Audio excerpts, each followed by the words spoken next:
नमस्कार, मैं हूं डॉक्टर मंजीत सिंह पटेल। कहते हैं आज का जो हमारा लाइफ है बहुत इंपॉर्टेंट है और 10-12 साल से हम लोग पुरानी पेंशन बहाली की लड़ाई लड़ रहे हैं। तो अभी हम लोगों की जो लड़ाई चल रही थी, बेसिकली पिछली बार जब हमारी बैठक हुई पेंशन सेक्रेटरी साहब के साथ में, तो उसमें भी हमने इसी मुद्दे को रखा था। अगर सरकार यूनिफाइड पेंशन स्कीम में 2 बदलाव कर दे तो हम यूनिफाइड पेंशन स्कीम में चले जाएंगे। पहला बदलाव यह है कि जो एनपीएस में डेथ एंड डिसेबिलिटी वाला जो रूल आपने लागू किया, उसी को आपने यूपीएस में भी लागू कर दिया। तो ठीक है, यूपीएस में आपने डेथ एंड डिसेबिलिटी के केस में लागू किया, वही रूल हमें आप रिटायरमेंट पे भी दे दो तो हम चले जाएंगे, हमें ओपीएस मिल जाएगी। ये हमारा तरीका था। उसका मतलब ये हुआ कि यूनिफाइड पेंशन स्कीम में भी आप रिटायरमेंट के बाद या वॉलंटरी रिटायरमेंट के बाद अपना हिस्सा निकाल लो, सरकार का हिस्सा सरकार को छोड़ दो और 50% पेंशन। अगर 25 साल से नौकरी कम है, मान लीजिए किसी की 20 साल की नौकरी है, तो 20 साल में 40% पेंशन, इस पर हम सहमत हो सकते थे। ये हमारी पहली शर्त थी। दूसरा, हमने ये कहा कि अगर आप ऐसा नहीं कर सकते हैं, ये ऑप्शन नहीं दे सकते, तो हम आपको एक दूसरा तरीका बताते हैं। आप एक काम करिए, जो आपने यूनिफाइड पेंशन स्कीम में जो लमसम अमाउंट का जो क्राइटेरिया बनाया है, उस क्राइटेरिया को आप 4 गुना कर दीजिए। बाकी नियम मत बदलिए। जैसे ही आप उस लमसम अमाउंट को 4 गुना करोगे, हमारी ओपीएस ऑटोमेटिकली बहाल हो जाएगी। तो अभी उस पर भी नहीं सरकार एग्री हुई। दोनों ही हमारे जो विकल्प, हमारे दिए हुए विकल्प थे, दोनों हमारे खराब हो गए। और हफ्ते 10 दिन में, 20 दिन में, 25 दिन में, महीने 2 महीने में कोई ना कोई अपडेट आती रहती है। मैं कोशिश करता हूं कि सभी अपडेट्स को आपके साथ साझा करूं, और जैसे ही कोई नई अपडेट आती है तो मैं ऑलमोस्ट रात तक लाइव आता हूं और उन चीजों को शेयर करता हूं। कोशिश करता हूं कि कई बार चीजों को पढ़ा जाए और उनको समझा जाए, तब आप लोगों के बीच में उसको शेयर किया जाए। मेरे पास पुराना गजट भी है यूनिफाइड पेंशन स्कीम का, जो ये सितंबर 2025 को आया था। सितंबर का मतलब ये वो गजट है यूनिफाइड पेंशन स्कीम का जो 24 अगस्त 2024 के बाद आया था। पहला, अगर आपको याद हो कि जो यूनिफाइड पेंशन स्कीम का पहला जब गजट आया था, वो आया था 19 मार्च 2025 को। 19 मार्च 2025 को। और 19 मार्च 2025 को जब पहला गजट आया था, तो 1 अप्रैल से उसको लागू किया गया था सेंट्रल गवर्नमेंट एम्प्लॉइज के लिए, और उसकी लास्ट डेट थी 30 जून।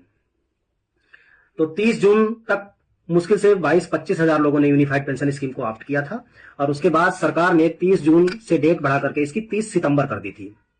मैं एकदम सिलसिलेवार समझाऊंगा तो बहुत आसान हो जाएगा, आपको बदलाव बहुत आसानी से समझ में आ जाएंगे। जो जो चेंजेज हुए हैं सब आसानी से क्लियर हो जाएंगे, और हम कहां से कहां तक पहुंचे ये भी क्लैरिटी हो जाएगी। तो पहला गजट आया था यूनिफाइड पेंशन स्कीम का 19 मार्च 2025 को। उसे लागू किया गया था 1 अप्रैल 2025 से उसको इंप्लीमेंट कर दिया गया था, और लोगों के लिए यूनिफाइड पेंशन स्कीम का विकल्प खोल दिया गया था। 30 जून आखिरी तारीख थी, लास्ट डेट थी। 30 जून तक जितने लोग जा सकते थे वो चले जाते यूनिफाइड पेंशन स्कीम में। हम लोगों ने पूरी कैंपेनिंग की, क्योंकि यूनिफाइड पेंशन स्कीम में कुछ भी ऐसा नहीं था उस समय तक जिससे ये कहा जाता कि यूनिफाइड पेंशन स्कीम कुछ बेहतर पॉलिसी हो सकती है, कोई ओपीएस का स्थान ले सकती है। सबसे बड़ी जो कमी थी वो ये थी कि वॉलंटरी रिटायरमेंट भी 25 साल के बाद दिया गया था, कि 25 साल की नौकरी से पहले आप वॉलंटरी रिटायरमेंट नहीं ले सकते। और मैं बता दूं कि बहुत कम लोग भारत में ऐसे हैं जो इतना 70 पेज का 72 पेज का गजट है। ये आज का जो गजट है, मैं इसको निकाल के लाया हूं। इसके मेन हमने पेजेस निकाल लिए हैं जो इंपॉर्टेंट पेजेस हैं। 70 बल्कि 77 पेज का गजट है, जिसमें 40 पेज हिंदी में है और बाकी 35 पेज इंग्लिश के हैं। तो 30 जून जब डेट आ गई, सरकार को पता चला कि लोगों ने इसका बहिष्कार कर दिया, लोग गए नहीं यूनिफाइड पेंशन स्कीम में, तो उन्होंने इसकी 30 जून की डेट को बढ़ा करके 30 सितंबर कर दिया। 30 सितंबर तक, यानी जुलाई, अगस्त और सितंबर 3 महीने का एक्सटेंशन किया गया यूनिफाइड पेंशन स्कीम में। वॉलंटरी रिटायरमेंट के टाइम से इमीडिएट पेंशन दिया जाए सर। हाँ, ये डिमांड चल रही है हमारी लोगों की बहुत पहले से, लेकिन आज हम बात करेंगे कि अब तक क्या हुआ है। तो 30 जून तक जब लोग शामिल नहीं हुए तो उसकी डेट को बढ़ा करके 30 सितंबर कर दिया गया। 30 सितंबर से ठीक पहले 2 सितंबर मेरे ख्याल से ये डेट है, हाँ 2 सितंबर को भारत सरकार ने, उसके पहले हम लोगों के साथ माननीय कार्मिक मंत्री जी और जो पेंशन सेक्रेटरी साहब हैं उनके साथ बैठक हुई थी। हम लोगों ने कुछ सुझाव रखे थे, और वो सुझाव 18 जून को, मतलब ये कह सकते हैं कि यूनिफाइड पेंशन स्कीम में 30 जून से ठीक पहले 18 जून को 2 बड़े बदलाव किए गए थे। बदलाव तो नहीं कहूंगा, कि उनको क्लैरिफिकेशन कहेंगे, कि 2 क्लैरिफिकेशन उसमें डाले गए थे। पहला क्लैरिफिकेशन ये था कि यूनिफाइड पेंशन स्कीम के कर्मचारियों को भी ग्रेच्युटी का वैसे ही प्रोविजन होगा जैसे कि एनपीएस में था या जैसे कि ओल्ड पेंशन स्कीम में था। तो लोगों को डाउट था क्योंकि उसमें लिखा नहीं था ग्रेच्युटी के लिए। मैं आपको फिर बता दूं कि ग्रेच्युटी रूलिंग ही अलग है, उसका एलपीएस, यूपीएस, ओपीएस से कोई संबंध नहीं है। ग्रेच्युटी चाहे सरकारी कर्मचारी हो, चाहे पीएसयू का कर्मचारी हो, चाहे सेंट्रल ऑटोनोमस बॉडीज का हो, चाहे सेमी गवर्नमेंट का हो, और चाहे स्टेट गवर्नमेंट का एम्प्लॉय हो, ग्रेच्युटी हर रेगुलर सर्विस के बदले में देने का प्रावधान है। ये सरकारी और प्राइवेट दोनों जगह है। इसका एनपीएस, यूपीएस, सीपीएफ इनसे कोई वास्ता नहीं है।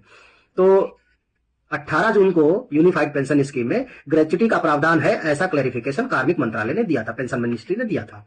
दूसरा जो बदलाव था वो ये था कि अगर एनपीएस में कोई कर्मचारी सेवा काल के दरमियान अगर उसकी डेथ हो जाती है या फिर 100% डिसेबिलिटी हो जाती है जिसकी वजह से वो नौकरी नहीं कर सकता, तो ऐसे केसेस में एक प्रावधान ये दिया गया था 30 मार्च 2021 CCS rules implementation of NPS के तहत यह प्रावधान दिया गया था कि उसमें दो विकल्प होंगे। पहला विकल्प होगा कि टोटल कॉर्पस का 20% परिवार ले ले और 80% को किसी बैंक में या किसी एन्युटी सर्विस प्रोवाइडर जिसको कहते हैं एएसपी को दे दे और उसके माध्यम से 80% पे जितनी पेंशन बने वो पेंशन ले ले। ये तो हो गया पहला ऑप्शन, जिसे कोई लेगा नहीं क्योंकि 20 साल की नौकरी में इतना कॉर्पस नहीं इकट्ठा हो पाएगा कि कोई इस ऑप्शन के साथ जाए। दूसरा उसमें विकल्प यह था कि डेथ या डिसेबिलिटी अगर हो जाती है किसी कर्मचारी की सेवा काल के दौरान तो कर्मचारी का जितना हिस्सा है ब्याज सहित वो परिवार ले ले। यानी कि सपोज दैट अगर 50 लाख रुपए जमा हुए हैं तो 50 लाख रुपए में से अनुपात 10 आपका है और 14 अनुपात सरकार का है। ये एनपीएस में रूल था। तो अनुपात 10 के तहत 50 लाख में जितना पैसा बनता है वो आप ले लो, मोस्टली ऑलमोस्ट 40% के आसपास बनेगा, यानी कि 20 लाख रुपए ले लो और उस कर्मचारी की डेथ के बदले में 50% लास्ट बेसिक का प्लस डियरनेस अलाउंस, ये फैमिली पेंशन कह लीजिए या फिर इसको इनवैलिड पेंशन कह लीजिए, ये मिलना शुरू हो जाएगा। ये सबसे बड़ा बदलाव था जब हम लोग कोरोना टाइम में हम लोगों ने कैबिनेट सेक्रेटरी पीके सिन्हा साहब से मिलकर के इस पॉलिसी को लागू कराया था। इसी पॉलिसी को 18 जून को यूनिफाइड पेंशन स्कीम में भी लागू कर दिया था। ये यूनिफाइड पेंशन स्कीम का पहला बदलाव था 18 जून को।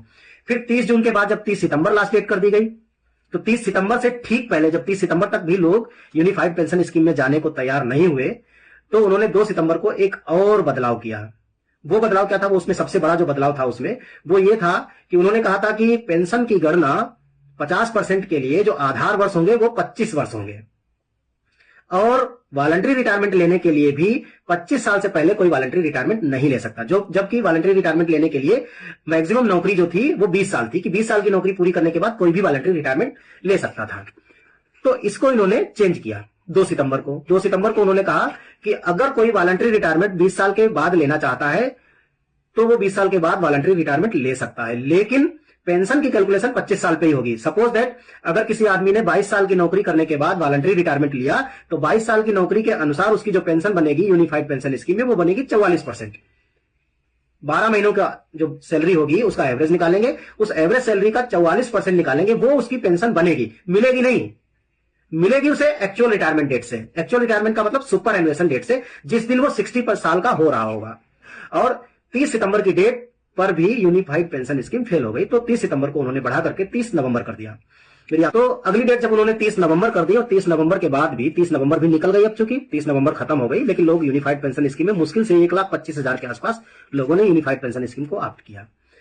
यूनिफाइड पेंशन स्कीम का लगातार विरोध हो रहा था, विरोध हो रहा है, अभी भी हो रहा है। अभी आज नया गजट आया है। ये अभी थोड़े दिन पहले, अभी पिछले हफ्ते यूनिफाइड पेंशन स्कीम में विड्रॉल पॉलिसी को, जो अभी तक हमारे पास जो विड्रॉल एक्ट था एनपीएस का, उसे कहते थे exit and withdrawal rule under NPS 2015।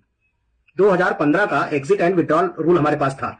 उस 2015 के एग्जिट एंड विड्रॉल रूल ये कहते थे कि अगर आप नौकरी को बीच में छोड़ देते हो, सपोज दैट आपकी नौकरी लगी, आपने रिटायरमेंट से पहले, बल्कि रिटायरमेंट से पहले नहीं बल्कि वॉलंटरी रिटायरमेंट से ठीक पहले कभी भी आप नौकरी छोड़ते हो, तो उस समय विड्रॉल रूल ये कहते हैं कि अगर आपका टोटल कॉर्पस 4 लाख रुपए से कम है तो आपको सारा कॉर्पस उठा करके दे देंगे, no pension will be provided. अगर 4 लाख रुपए से ज्यादा है आपके अकाउंट में, एनपीएस के अकाउंट में, तो आपको 20% दे देंगे और 80% एज इट इज वही पड़ा रहेगा तब तक जब तक कि आपकी रिटायरमेंट एज नहीं आ जाती। और उस रिटायरमेंट एज पर फिर वही शुरू होगा 60-40 वाला हिसाब किताब। तो NPS exit and withdrawal rule 2015 को पिछले हफ्ते उन्होंने चेंज कर दिया। चेंज करके अभी उसको यह कह दिया गया exit and withdrawal rule under NPS oblique under unified pension scheme. और 2025 में उन रूल को बदल दिया गया और उसमें यह कहा गया कि 4 लाख की लिमिट को 5 लाख कर दिया गया है, 8 लाख कर दिया गया है। अगर आपने नौकरी छोड़ दी या आप रिटायर भी हो गए और आपका कॉर्पस 8 लाख से कम है तो सारा का सारा पैसा उठा के आपको दे देंगे, नो पेंशन, कोई पेंशन नहीं। ये पहला हो गया। फिर उन्होंने कहा अगर 8 लाख से ज्यादा है लेकिन 12 लाख से कम है तो वो आपको 6 लाख उठा करके दे देंगे और कहेंगे कि 6 लाख कहीं जमा कर दो, उससे पेंशन लो। तो 6 लाख से पेंशन कितनी बनेगी? 3,000 रुपए महीना। ऐसे समझ लीजिए, अगर आप 6 लाख रुपए किसी एन्युटी सर्विस प्रोवाइडर को देते हैं तो 3,000 रुपए महीना बनेगी। तो ये विड्रॉल पॉलिसी उन्होंने थोड़ी सी चेंज की। हालांकि इस विड्रॉल पॉलिसी में कारपोरेट सेक्टर के लिए बहुत बेहतर किया है। कारपोरेट सेक्टर में ये कह दिया कि अब वो 80% तक अपना पैसा